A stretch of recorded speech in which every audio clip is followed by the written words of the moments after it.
The technique of liquid-liquid extraction is a form of solvent extraction which is often referred to simply as a separation, and we do this using a separating funnel as shown on the screen.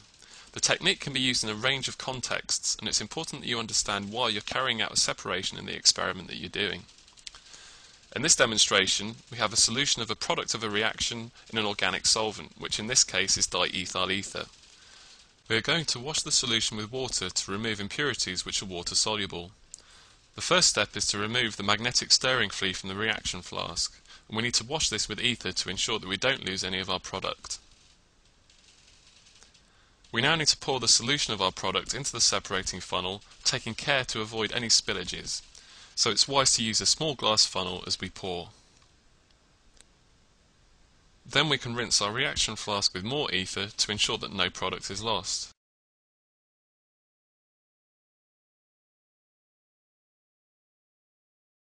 Now we add the water which we're using to wash our reaction mixture with.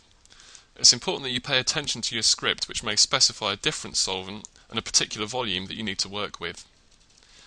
Next, you need to place a stopper in the neck of the separating funnel, and you must ensure that you don't allow this to fall out at any point while you're handling the apparatus. Secure the stopper with one hand and carefully invert the separating funnel.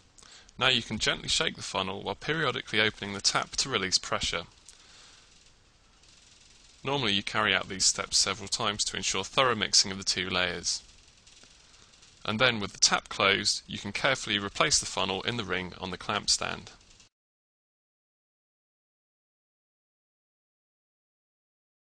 Here you can clearly see the two separate layers in the funnel. In this case, the denser aqueous layer is at the bottom and the ether layer is on top. However, you should never make assumptions about which layer is which, and you may be given instructions that tell you how to test which layer is organic and which is aqueous.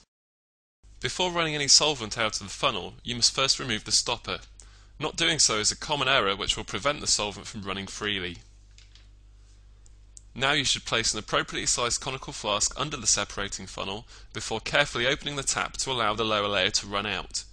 You should watch patiently as the interface between the two layers moves towards the tap so you are able to stop the flow once all of the lower layer has been removed.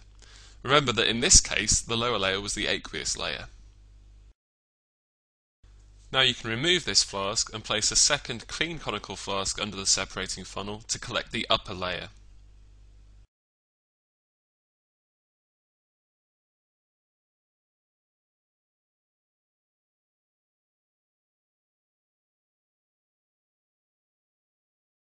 As always, you should check your script to see what you've got to do next. You may be expected to return one of the layers to the separating funnel to carry out further extraction steps. In this case, however, we are simply going to dry the organic layer using magnesium sulfate. Other drying agents that may be used could include calcium chloride and sodium sulfate, so make sure you read the script before proceeding. If the drying agent forms clumps as shown here, that's a sign that the solution is still wet and that more drying agent is required. When you can see a snowstorm effect like this, you know that the solution is dry and that no more drying agent is needed. You can now remove the drying agent by gravity filtration before consulting the script once again to identify your next step.